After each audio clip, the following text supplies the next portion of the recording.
obviously you gave me a brief rundown. You're a Green Beret, now entrepreneur. Yep. So if you could just run down your story, like where you're from. Yeah, so I'm originally from Miami. Oh wow. Hence my thick Latin accent, right? Cuban. My deep tan. Yeah, exactly. Yep. Cuban coffee. If you've never had it, Yep. you need to try it. So I was there up until 22, and then I've always had this itching passion to do something in the military. I just always thought it was something cool. Never really knew what I wanted to do. I just knew that I wanted to, just do that for a little bit and get free college out of it. Yeah. So that was the initial plan. So my buddy was an Army Ranger, and originally I wanted to be a SEAL, and he was like, "No, go Army because of this." And I said, "All right." So I went to the Army, and at the time, they weren't really like hounding guys to like get in. Yeah. So it was a process. It took me like 6 months of continuous effort to actually get my paperwork in, do all of the medical stuff, and ship off the basic training. Mm-hmm. And after that, it was like I was going for infantry. Didn't know really what else was there. I was just kind of like there for the ride. Yeah. And then in basic training, you have your guys who were just like 18, 17. So I was naturally a little bit older. So I naturally just fell into that leadership position. And in basic training, I was approached to try out for Special Forces for the Green Berets. No idea what it was. Yeah. Didn't know the job. All I knew was what everybody else predominantly knows as Navy SEALs. Mm-hmm. So I was like, all right. They just essentially said, you get college credits, get paid better, shorter deployments, and you get to do all the cool guy stuff. And I was like, okay. They literally, they pitched me in like 10 seconds. And I was like, cool, sign me up. Not even knowing what I was getting into, what the lifestyle was going to be like, or what it would eventually, the path that it would eventually put me on. Went through it, with a no quit attitude the whole time, someone telling you you're not going to make it, not good enough. And that's just my personality being like, okay, watch this type thing. Yeah. And it works both ways. It's a pro and a con. Sure. So luckily it worked in my favor to do that. And then I ended up getting stationed at 7th Group in Florida. So back in my home state, which is great because I'm just far enough from my parents to where they can't come over every time, but I'm just close enough to where if I wanted to see them every couple of months, I can drive down there. So what initially turned out to be a 3 or 4 year idea turned into a 10-year life investment.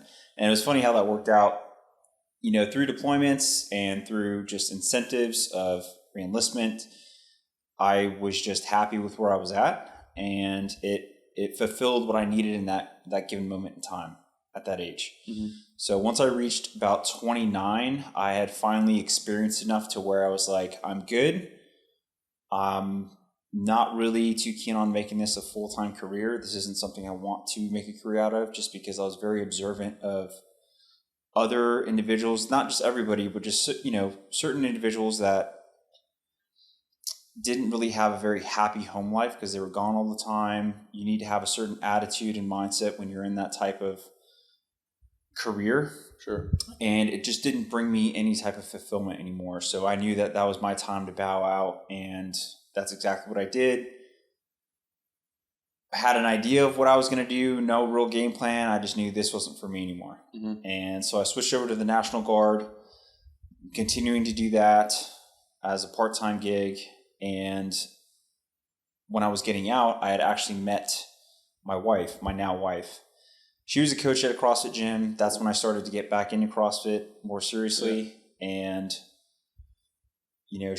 I always tell the story that she, just took full advantage of me and just did that. So I'm going to stick to it. Yeah. And I was initially going to move to North Carolina. And then I was like, you know what? I really don't have a job lined up. Let me kind of just see where this relationship goes.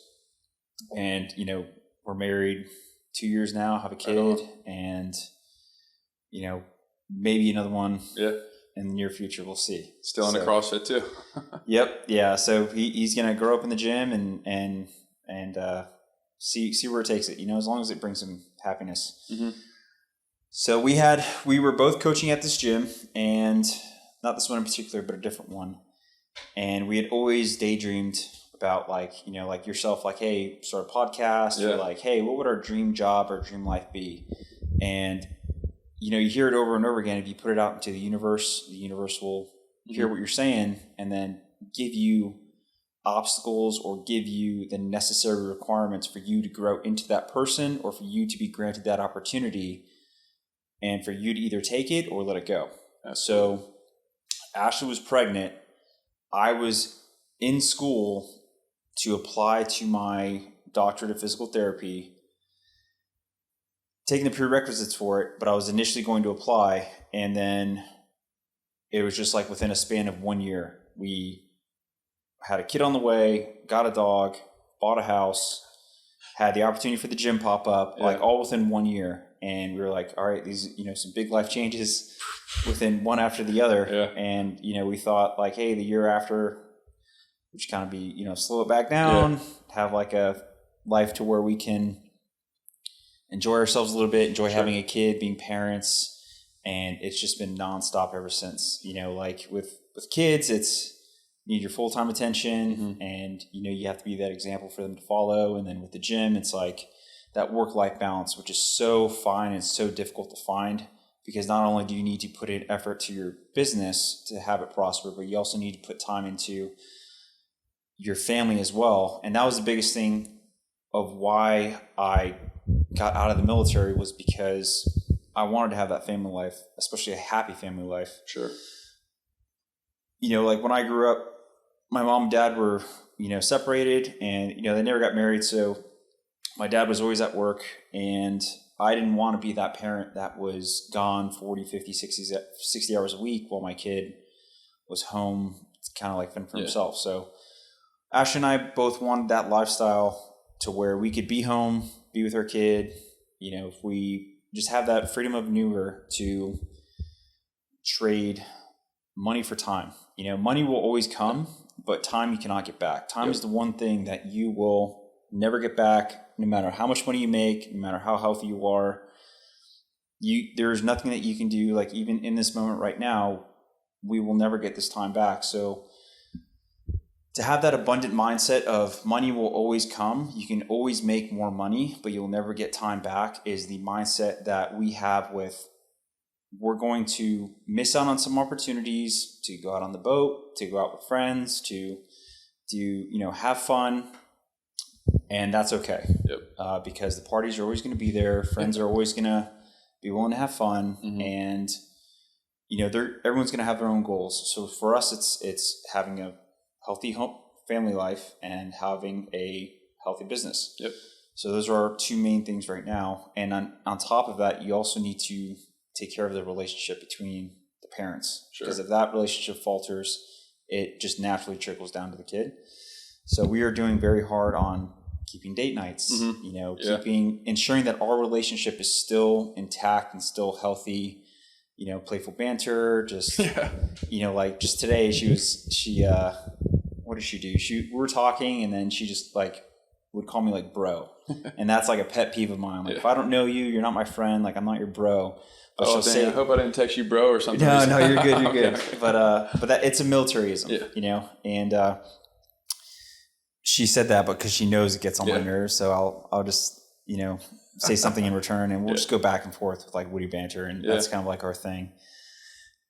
But yeah, so we had the opportunity to open up this gym, and we knew the potential of what it could be with what we wanted it to make it. Just like with anything else, the more you put in is the more you get out, and the more you give, the more you receive, right? So not to make it like a biblical sense, but the more you care for people, the more they're going to know that, and the more they're going to want to be around that type of energy. Absolutely. Right? So if you're a good person and you give without any indication or natural want to, hey, if I help you, I expect you to help me back. It's kind of like, hey, I'm going to help you. I don't want anything in return other than for you to be happy. Right? So that is the mindset that we have going into this. And it has continued to naturally and organically grow to where, you know, we started with 26 members, and now we have maybe close to 80. Wow. In a year and a half. That's more than double. So yeah. So we're continuing that, trying to find that replicatable data and reason why of this is happening. And the only thing that we can always come back to is just unconditionally support and care for people, whether this is the right fit for them or not. That's okay. That having that abundant mindset again of falling back on, it's okay. There is enough people that are wanting to have certain goals for themselves, and there's plenty of businesses and ways of achieving those goals, whether it's with us or not. That's okay. Yeah. You mentioned something I want to touch on. Number one, I don't know if you've ever heard of Naval Ravikant. He's a billionaire. Like, I call him a billionaire monk. I've probably mentioned him on the podcast before, but he has this famous quote where people trade time for money when they should be trading money for time. Yep. Because the exact same reason. You can make money. You can make more money if you really want to and you put the work in. Yep. You can't get that time back. So it's a tale as old as time, and I think that's definitely an important paradigm shift, especially for someone like yourself who has so many buckets, like you mentioned, your relationship with your wife, relationship with your children, business, all these different things. So I wanted to touch on that. I think that's important. And then in terms of CrossFit, I've only done one CrossFit workout in my life, but I think the inherent draw of CrossFit to so many people is the community. And I think you, as the leader of this sort of CrossFit community, it's very important for you to have that mindset, because you're the one, like you mentioned, it trickles down, and everybody that comes in here in this gym is going to know what your priorities are, because your priorities are going to be the gym's priorities. So I think that, I just met you, but I think that definitely speaks to y'all's success for sure. Yeah. Thanks. So to dive even deeper onto that topic, it's for me, it's a twofold. So coming from a military background, and we have individuals here, or just anyone in general, like, to make it a little bit more of a sensitive topic, trauma is trauma. It doesn't have to be an experience that you experienced overseas in the military, for PTSD, or the new term for it now is PTSI, which is post-traumatic stress injury, because it's not a disorder, It's an injury, something that you experienced that resulted in your mental state to become injured. So what that means is that it can be worked on, and it can be eventually fixed to an extent. So with that, my military background, I have a certain degree of PTSI, and my release, my hobby, my one thing that calms me down is any type of physical activity. So for me, it's a twofold, because I train in the gym with everybody else. I do the exact same thing everybody else does.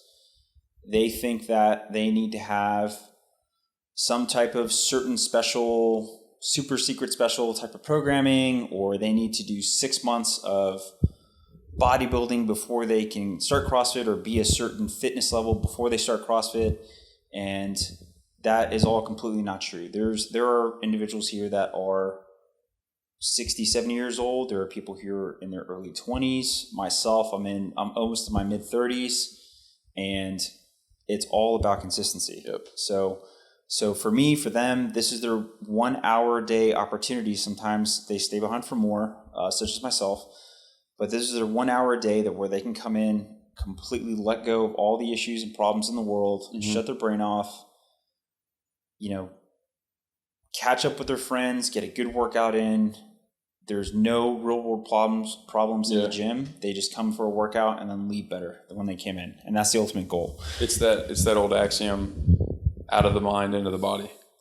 So I think that's exactly right. Exactly. And like when people come in and say, hey, how's your day going? And they're like, well, it's going, or, you hear the classic, it's going, or it's fine, it's good, I'm good. That's like a key indicator to be like, okay, use that frustration, use that aggression in the gym, because it's a positive output for you to put all that energy into, rather than beating yourself up mentally, beating yourself up with food or whatever your coping mechanism may be. If you can make that coping mechanism training, or having a productive podcast, or improving your mental state by reading, or having good in-depth intellectual conversations with people that have been there or can guide you as a mentor, things of that nature, to where you leave better than when you came in, is the ultimate goal. Sure. For myself personally, and it should be for everybody else. Yeah. I think that the physical part is just key. I've joked about this all the time. I don't know if I've ever in my entire life done a workout and felt worse afterwards. Almost every single time, even if I don't want to do it, or I'm like really pissed or really angry or whatever, I get myself to do a workout, and for some reason that negative emotion dissipates, and I'm like, oh, it's not that bad. Like, yeah, we can keep moving forward. Yeah, so it's part of it. Yeah, so the chemical component of it is dopamine, right, in the brain and the body. So you get that hit of dopamine, serotonin, whatever good feeling chemical. That's why you have that runner's high or that lifter's high, like after a good session, like you just feel good. Yeah. And that is what we are inevitably chasing, is just to feel good all the time, and that's not the reality of it. So what I'll say in addition to working out is that you have to treat yourself how you would speak to yourself when you were 5, right? So this is the best example I've ever heard or had it explained, is if you were to make a mistake, if you were to, not do something that you said you were going to do, or you made a mistake in your career, your job, life, whatever, how would you speak to yourself when you were 5? You wouldn't say, man, you're such an idiot. Why would you do this? Like, how could you do this? Like, you should just quit life, right? Yeah. No, you would say, hey, it's okay. This too shall pass, and learn from it, right? So I always try and keep that mindset, because I do have that negative feedback loop sometimes where I'll say, you're not good enough. Something I've been told through, bullies in school, military, like, you hear from different people, like, you never amount to anything, not good enough, you'll never make it, things of that nature. And if you repeat those things long enough, you will begin to believe it. Yeah. And I believe it was said by either the Dalai Lama or some other type of spiritual mentor, your thoughts become your words become your actions, and your actions become your path, right? Your future. That's awesome. So it all starts with that mental state. So if you have the right mental state, you will speak the right things, you will put things out into the universe, right? Circle back what I just said. Yep. And then you will be presented with obstacles, not opportunities, but obstacles to force you into that person that you want to be or need to be. Yep. To make those opportunities happen when they arise. Because if you're not ready for these opportunities when they come up, you're either going to let it pass or you're going to screw it up. Yep. And you're going to have that negative self loop. Like, you know what? You're going to give yourself that affirmation of, I am not good enough. Yeah. And that is not what you want to have. You never lose. You either win or you learn. Yeah. One of the two things. Yep. And if you keep that mindset, you will never, ever not get back up and then crush whatever your next goal or that same goal is later on down the road. That's exactly right. I think Jordan Peterson, I don't know if you know much about him or any of his work. He has a chapter in his book, 12 Rules for Life. One of the rules is treat yourself like somebody you're responsible for taking care of. And then he goes on this long tangent about how we're actually, some studies show that humans are more likely to administer proper medical care to a pet, like a loved family pet, than we are to ourselves. And so the question is, like, how can we possibly treat somebody else better than we can ourselves? And I don't want to get too deep into those weeds, but he goes on and explains why. But the idea is taking a step back, treating yourself like that person that you are responsible for taking care of, because then you're just going to have so much more grace, so much more compassion, and then inevitably get out of that negative feedback loop like you're speaking about, which is, I agree with completely. You obviously briefly mentioned your military career. I think it's fascinating that, like, you didn't even really know what Green Beret or any of that stuff was. But people don't realize that, like, there wasn't a ton of movies, ton of TV shows and stuff like that. If you could speak on first off, just why you felt led to be in the military, and second off, why, obviously Special Forces is elite. It's not an easy thing to be able to qualify for. Like, what got you to be able to qualify and go through that incredibly difficult training? So I think it's the right people have to go through that type of selection process. And I will caveat with, not everyone who gets through it is the right person. Mm-hmm. You just have to have the right no quit mindset. So Green Berets, for those of you that are unfamiliar with it, I always resort back to, Rambo, right? Mm-hmm. Rambo was, a Green Beret, and yeah, he went off the rails a little bit in the movies, but I will say is we are trained to be behind enemy territory when we're not supposed to be there, and we're trained to become a force multiplier. So it's a real fancy way of saying that we are teachers. Yep. Essentially. We go in small groups, whether it be 12 or 4 guys, go into a foreign country. We align ourselves with allied forces that are looking to do some good in their country, and we train them. We teach them how to do it. We teach them how to operate as we would in the U.S. within reason, right? We're not giving them all our secrets, but we teach them how to do it and become successful at it. And with that, we are literally able to build armies out of 4 guys, right? So 4 guys training 100 guys. Now you have 100 guys training thousands of guys. So that's pretty much what it is. There are other specifics that we go into, such as, dive school, mountaineering, direct action, CQB, shooting, snipers, anything, everything that we're supposed to be specialized in. We have specific groups for that and specific areas of expertise that these groups go into. So for me, my area of expertise was Afghanistan, and it was Central and South America.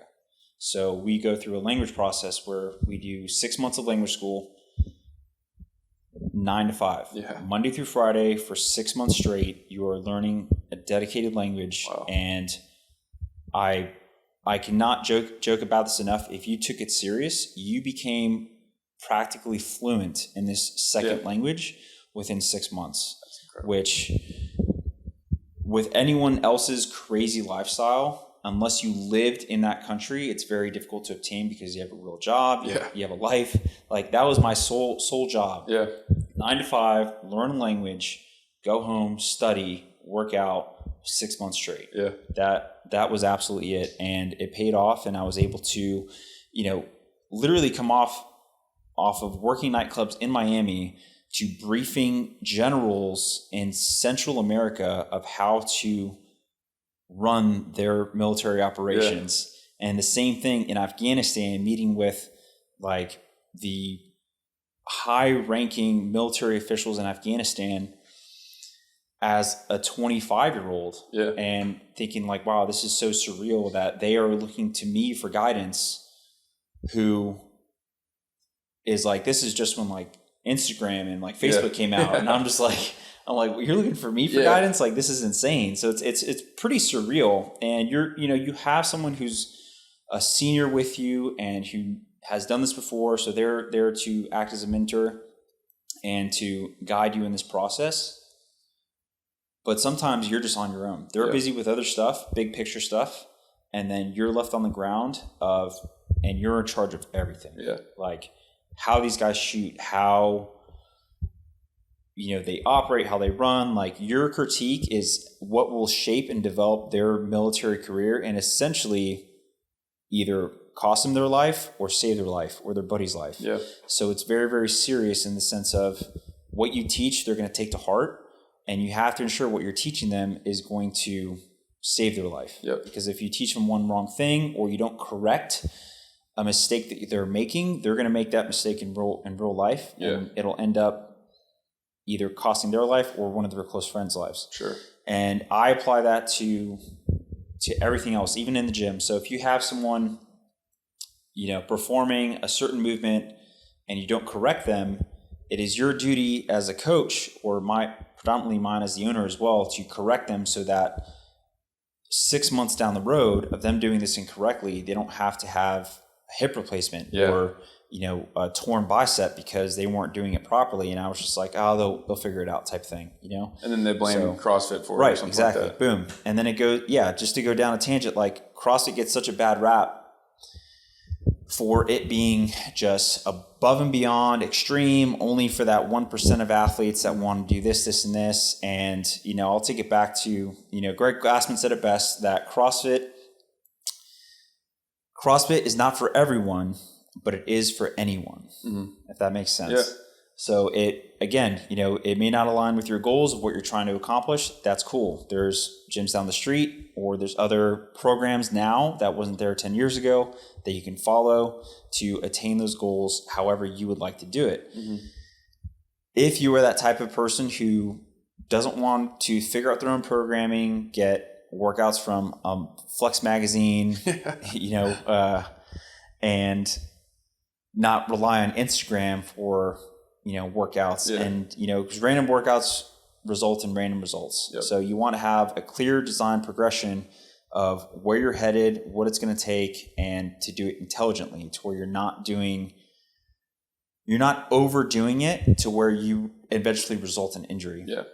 So with CrossFit, there are programs out there now that weren't there 5, 6, 7, 10 years ago. Mm-hmm.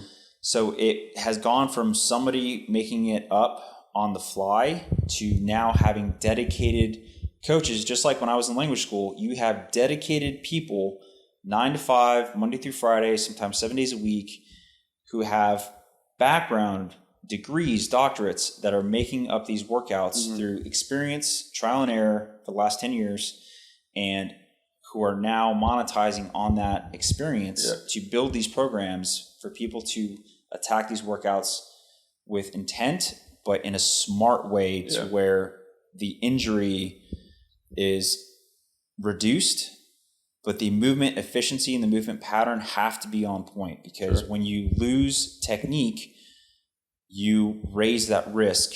So it goes higher technique, lower risk. Now, when you're maxing out, that becomes a different completely component, because you cannot move the needle when you max out without a certain amount of risk. So you have to take that in any type of sport. Sure. Baseball, you're throwing 100-mile-an-hour fastball. Yeah. Hey, that assumes some type of risk on your rotator cuff, right? Yeah. Basketball, getting your endurance up, that's going to have some type of risk on your knees. Mm-hmm. Like you cannot move that needle of intensity, again, if that is your goal, without assuming some type of risk and understanding and being comfortable with those risks, just like the military, right? You can't go in the military doing what I did and not expecting to not be shot at. You have to assume that risk because that is what your job entails as an athlete. Even in real life, you get into a car, you drive to work, you are assuming that risk that you are not only a safe driver yourself, but you're watching out for everybody else around you. So, there is a lot of carryover from the military that I try to apply to the gym aspect, such as training others, right? Yeah. Just like my military job, force multiplier, training other people to be self-proficient. The last thing I want is for someone to not learn anything while they're here, and then if something were to happen where they moved or the gym closed down, God forbid, or something happened to where they could no longer be here, that they would be completely lost. Mm-hmm. So if they left here better than when they came, meaning I can teach them something about how they move, about how they're supposed to think, how they're supposed to feel when it comes to their own definition of happiness, that gives me the greatest feedback, or the greatest reward. Yeah. Thank you. Than I can ever ask for, in financially or spiritually, like that just like me helping other people is what brings me joy. I'm sure there's probably some correlation between what you did in the military as well, in terms of being a force multiplier and training other people. I'm sure there was some level of gratification when the allied forces that you're working with completed a mission successfully, or did something successfully and correctly, and you're like, oh wait, I had a part in that, and it went the way that we intended it to based on our training. So I'm sure there's some correlation between that. Yeah, there's absolute correlation. There's a lot of similarities, but at the same time, it is different as well, because the mindset was kill or be killed. Yeah. For us here, it is you win or you learn. So it's the risks are way less, right? Because you can live to fight another day. you get a sprained ankle or you get a sore bicep, just throwing out examples here, but it's definitely a different mentality of the killer mindset, right? So, and that was a big transition for me and other vets as well, that I try to make it known that CrossFit or any type of physical activity, in my sole opinion, because it's helped me so much with my mental state, that it can help others in any type of trauma that they're experiencing, or if they're just unhappy, depressed, suicidal. Like this is literally no drug, no pharmaceutical company can do what CrossFit or any type of physical activity does to bring someone pure pain, because it's pain before comfort.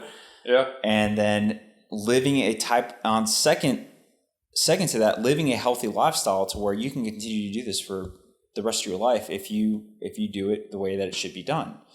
People who compete in CrossFit, again, push the needle, so they assume a type of risk where there is a timestamp on how long you can compete for at a very competitive level. You can compete locally just for fun, not pushing really anything, and just do it for fun. Or you can compete at the CrossFit Games level and know that, hey, I'm going to have 5, some people have 10 years. Yeah. And at the same time, if you're not in that top 3 position, you're making very, very little money. Sure. So it's a very unforgiving career field. Yeah. So understanding those risks and knowing like, hey, I'm going to do this for as long as I can for the next 5 years, and just knowing, having that mental state of being okay, like, hey, I'm going to reach this age, call it good. Or like, I'm going to reach this certain number or this certain point and call it good. Because if you never set those things for yourself, you will never stop. Essentially, you're just going to keep chasing that over and over again. It's all good. What's up, dude? Brother? How we doing? How was it? No, you're good, man. It's hot. Yeah, it is, man. I'm sure. It's awesome. You want me to turn the fans back on? Yeah, I'll take that. Putting the gym to use. Yeah, run in Florida in the summer, man. That'll get you. Jeez. Yeah, that is like, I do not do well in the heat. Growing up in Miami, I do not do good. What part of Miami?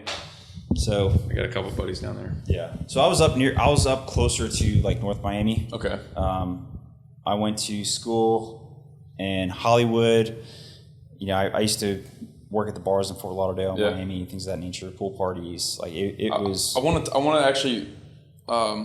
There's 2 things I want to circle back on. That's one of them. You mentioned it before. Going from being a 22-year-old working clubs in Miami, to literally talking to high-ranking officers in foreign countries about something as serious as military practice. Mm-hmm. And you mentioned it. You said it was surreal. Did you ever have a moment where, like a literal moment where you're like, and let me preface this question because there's a ton of 22, 23, 24, 25, 6-year-old guys, young guys, that it seems like their life seems so far away, like something profound and impactful. Where they're at right now seems so far away that it can be disheartening. Yeah. But to hear you say that in 3, 4, 5 short years, that you're going from, not that it's not impactful, but the level of impact is certainly increased. Yeah. Did you ever have a moment where it was like, holy cow, I really changed the trajectory of my life in a positive way? Oof, man, that's deep. So it's different strokes for different folks, right? So for me, it was to do something meaningful in that given point in time. My claim to fame was, hey, I worked at this predominant nightclub, right? Mm-hmm. Hey, I can get you in for free. Like you had all the buddies in the world. Mm-hmm. As soon as you leave, all those buddies are gone. Like you really learn fast, especially in that fast-paced industry, that a lot of people have that mindset of, what can I do for you? Because you're gonna do something for me. And that's what I wanted to, that I was happy to get away from, because it really showed me like who my real friends were and who was just using me because I had that position of, relative power. Yeah.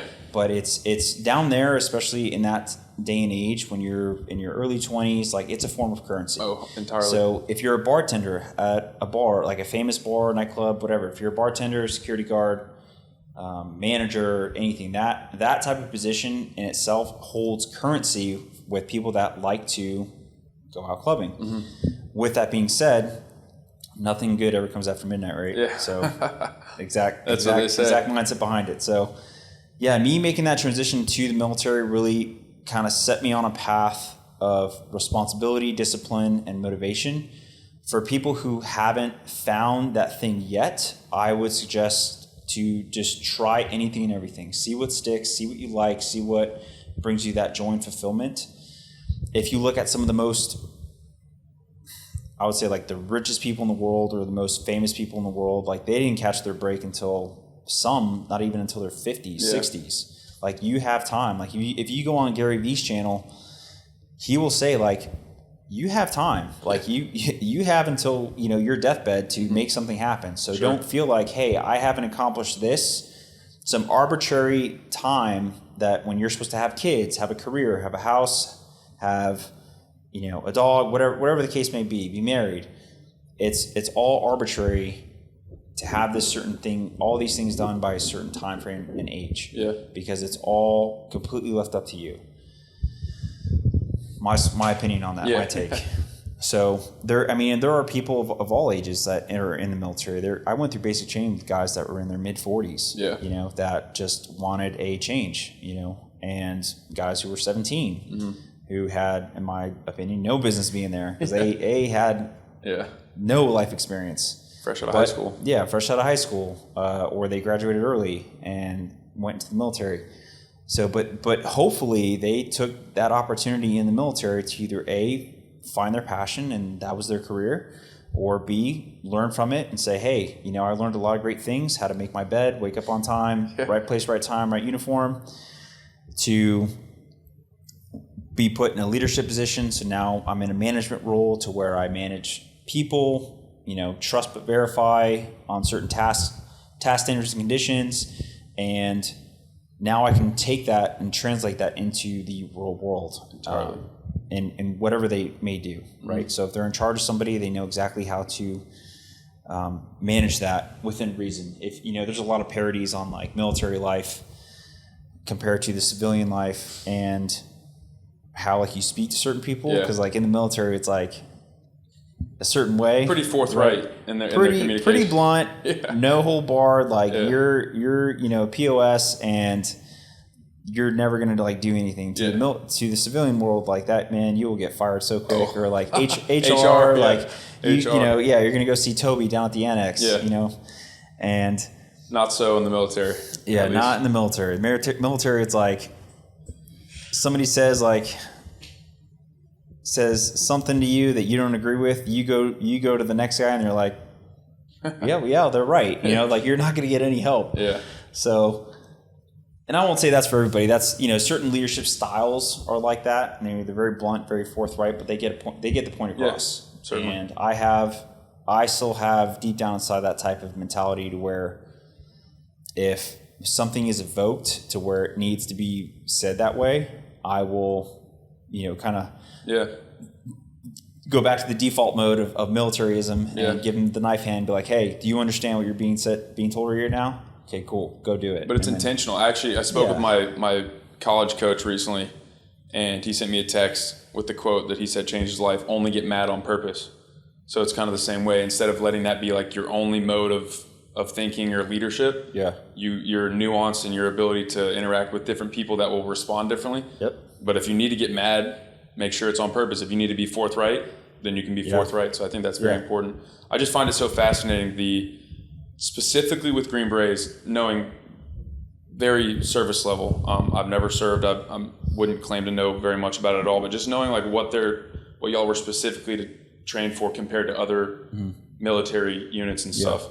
There's so many correlations to me with y'all's training and leadership in the real world. Yeah. In terms of the ability, like y'all were literally trained to, you said, teach your own words.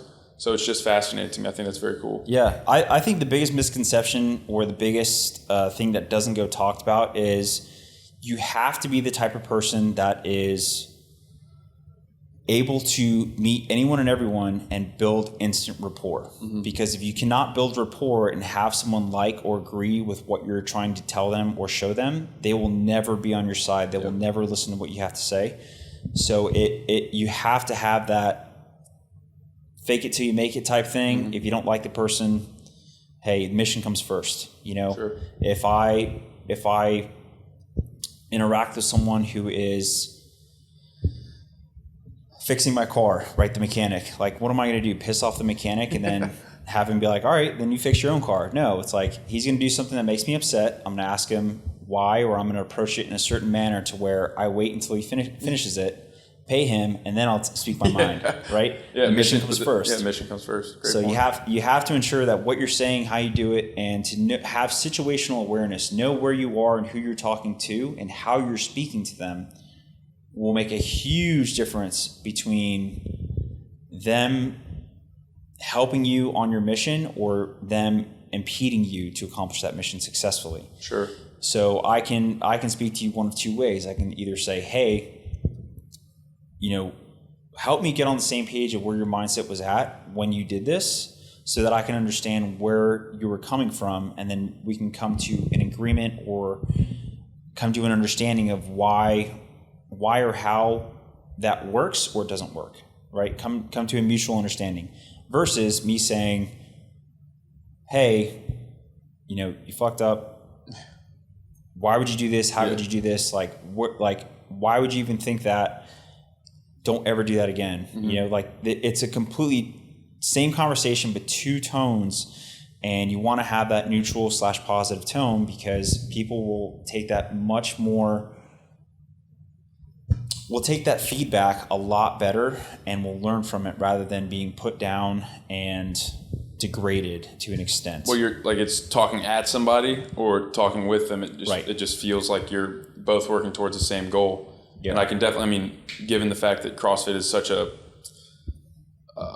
not personal business, really. You guys are really building relationships with your members and stuff. So that's very important. And no business is run perfectly, so I'm sure there's been situations where you've had to utilize that nuanced perspective and experience in terms of communication and tone, stuff like that. Yeah. There has been.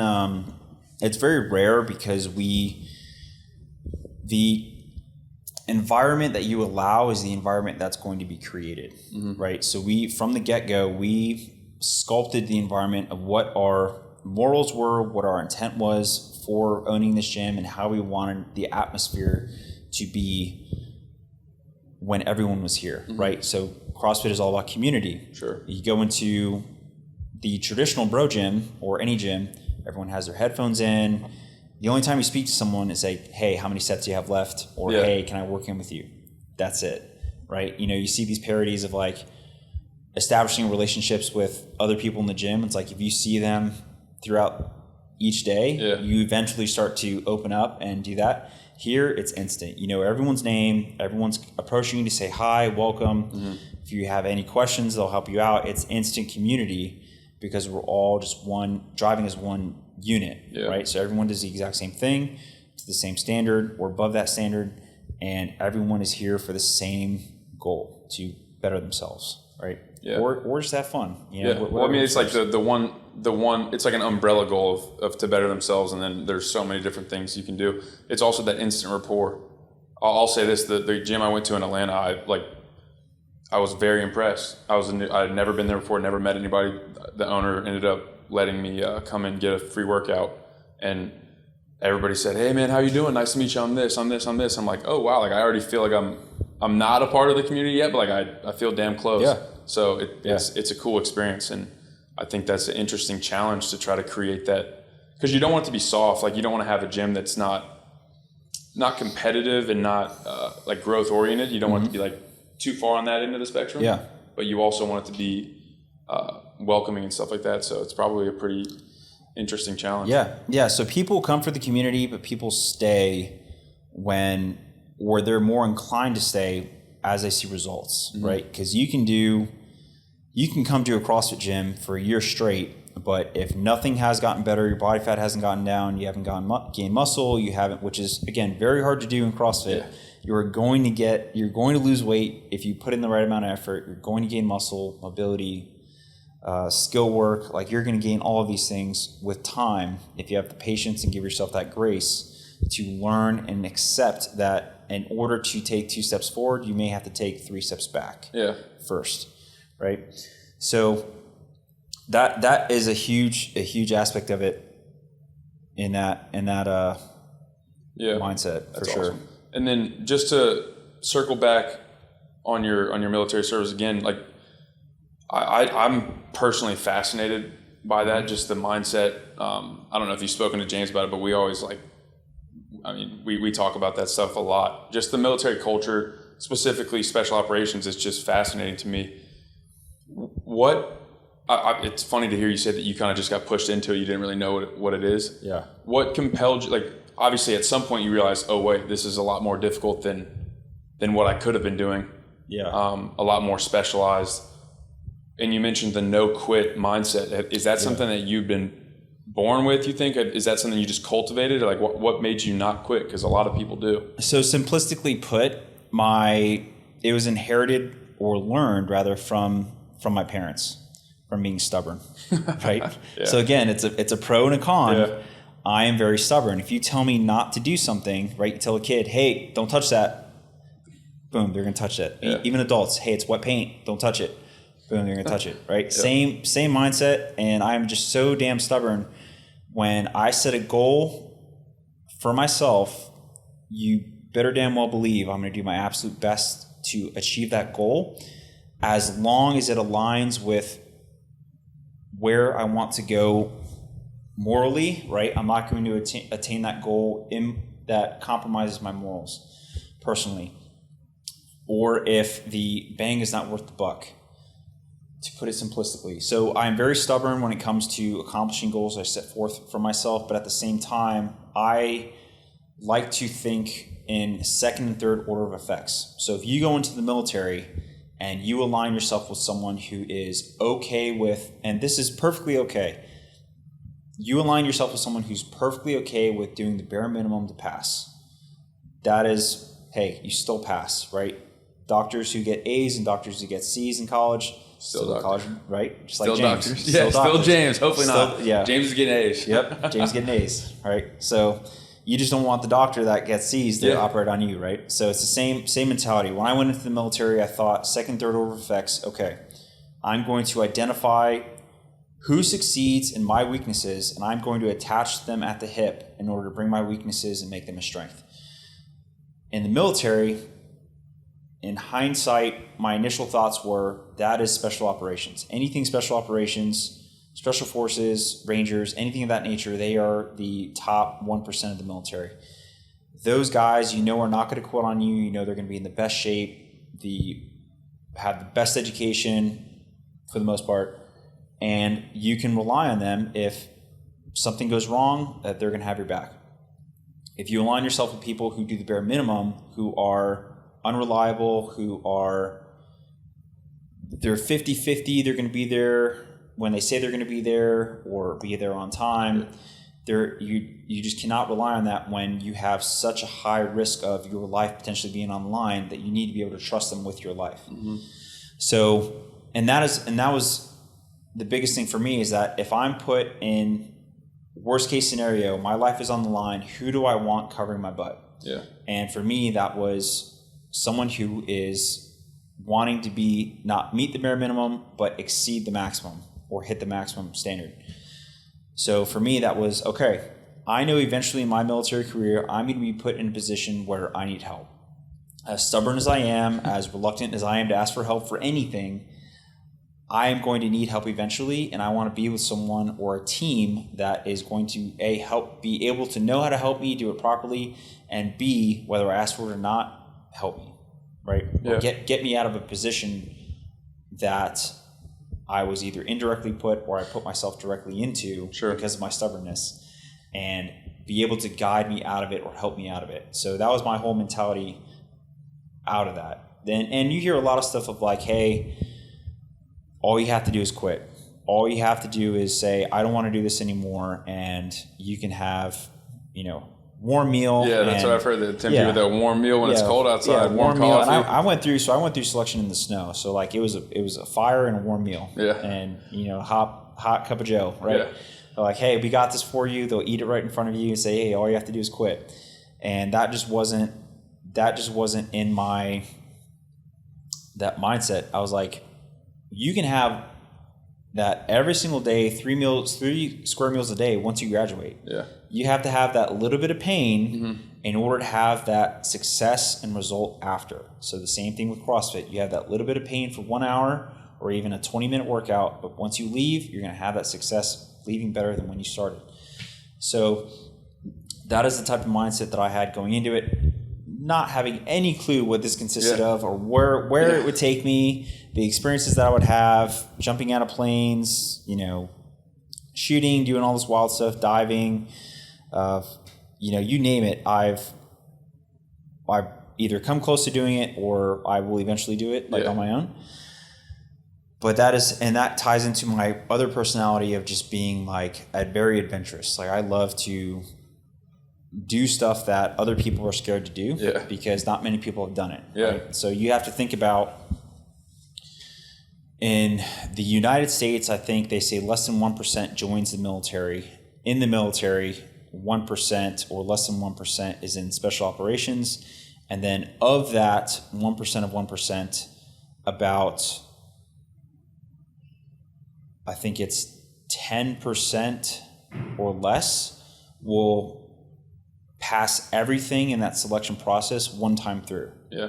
Right? So you're looking at top 1% of 1%. Yeah, 1% of 1%, 1%, like in the military, or at least in the Army, for their specialty. And I just so happen to I can't even chalk this up to skill or mindset because there has to be some luck involved in it. And with that, I just got lucky, whether it be the day that I took the certain test, it didn't rain. Yeah. I got a good night's sleep that night. I had the cadre that was kind of a little bit more lenient, like you name it. Like I don't know what it was, and I firmly believe in making your own luck. But at the same time, it's there is something happened to where I was able to be disciplined enough in my efforts during that time, and until this day, I still have that in having a goal and then obtaining that goal by any means necessary. That in that mindset, I was not married, I was single, and I had sacrificed, again, going out with friends, relationships. As painful as that stuff was, it led me down this path and where I am today. And if I had to do it all over again, reluctantly, I would do it again. That's right? good to hear. I mean, that's awesome. Yeah. I think we're almost at an hour, so I just got one more question. I want to tie back to what you were saying about just like the mental health aspect. Obviously, coming from a military background, it's just the PTSI, I guess. I've never heard that before, but that makes sense. I heard somebody say that they didn't even like the fourth letter. It's like post-traumatic stress, like that. It's not a disorder, like you mentioned. Just that's what happens when you go through a really stressful event. Yeah. So the mental health of veterans and active duty military and just anybody in the world, this right here, this gym and places like it has such a positive impact. And it sounds like something you're pretty passionate about imparting into the world. So I want to get your thoughts on that. Yeah. So that was, it has been such a blessing, indirectly has been such a blessing for me because my 0 to 100 mindset is if I'm going to go out drinking, if I'm going to go out and be stupid, it's going to affect my training the next day. And if it affects my training, it's going to affect my mental state, right? I cannot do what I do now, being hungover, having withdrawals, like whatever the case may be. My life revolves around my mental state, right? Just like with anybody else. Yeah. If you go through a breakup, you're going to forage on food or you're going to get really skinny. It's going to be one or the other. Yeah, that's true. Right? So you're going to have to go through that breakup diet or you're going to, grow from it, which is what we all do. So with that, it being a military town, having experienced what I've experienced and having other Green Berets in this gym, I'm able to relate to them and relate to others that whether it's childhood trauma, again, in and out of the military, it doesn't matter. Trauma is trauma. And you can come here and work on that trauma through physical exertion. And it won't necessarily cure that trauma, but it will, at the least in the short term, place you in such a mental state and such a physical state to where you're going to be better off. As far as healing from that trauma, you have to go through certain steps, or you have to go through certain organizations that are able to help you with that aspect. But as far as having someone to relate to, having a community base where people are here looking out for you and holding you accountable, like, hey, I haven't seen so-and-so in a few days. Let's kind of hit them up. Let's ask them to hang out type thing. Yeah. And it's just having that relationship and that group, that community aspect that brings people a lot more fulfillment because they're not alone. When people have that PTSI, they feel very alone because they feel like they are the only ones experiencing this type of trauma. When in reality, to a certain degree, everyone at some point in life is going to experience some type of trauma. Now, how they grow from that can either be in a negative aspect or it can be a positive aspect. So the example I'll give is someone who had alcoholic parents, right? One kid may grow up to be an alcoholic. Yep. The other one may grow up to say, I'm never drinking again because this is what my parent did. So it's the same mindset with injury. You can allow that injury to control you, or you can do your best to control it. Yeah. And that's what we're trying to do here. That is my outside of the immediate community and helping people with their health and wellness goals. If someone comes in with that type of baggage or type of thing that they're looking to help resolve or to deafen, right, with that feedback loop they may have, this, in my sole opinion, this is the thing to do. This is the place to be, because anyone and everyone here has experienced something like that and knows what type of effect this will have in a positive manner rather than a negative manner. And everybody, I even want to stress that enough, and I'm sitting here as a 24-year-old unexperienced young dude, but just intuitively I know that a Green Beret, for example, has the option between 10 gyms or 10 avenues of energy exertion, one of which is a gym that 5 or 6 other Green Berets go to that have all experienced similar things, that are all doing similar things to cope with that and to get better and to grow. I just can't imagine that that's not one of the more positively impactful things that somebody can do in that situation. I just feel like it's got to be so good for you to have that community. Yeah. So I'll leave you with this. The Green Berets are like their tagline is the quiet professionals, right? Silent professionals. So if you didn't know James and you didn't know me and you walked into the gym, the last thing that I ever bring up is my military career, unless they have a military career on their own or it just kind of comes up in conversation.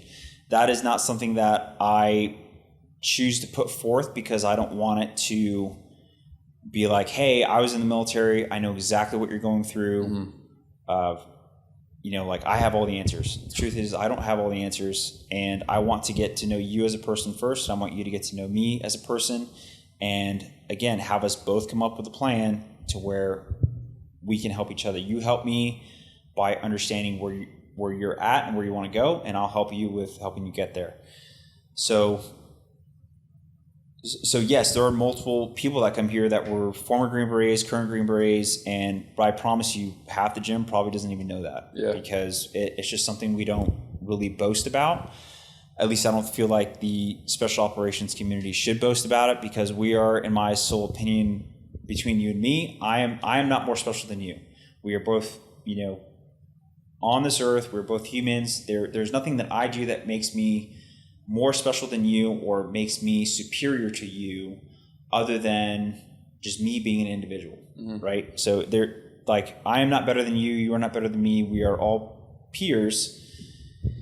And that is the last thing I want to have is someone leaving thinking like, wow, this guy acts like he's better than me or perceives himself to be better than everybody else. Like that is just the furthest thing from the truth. And I look to learn from anyone 24/17. Like you can always learn something from someone at any given time.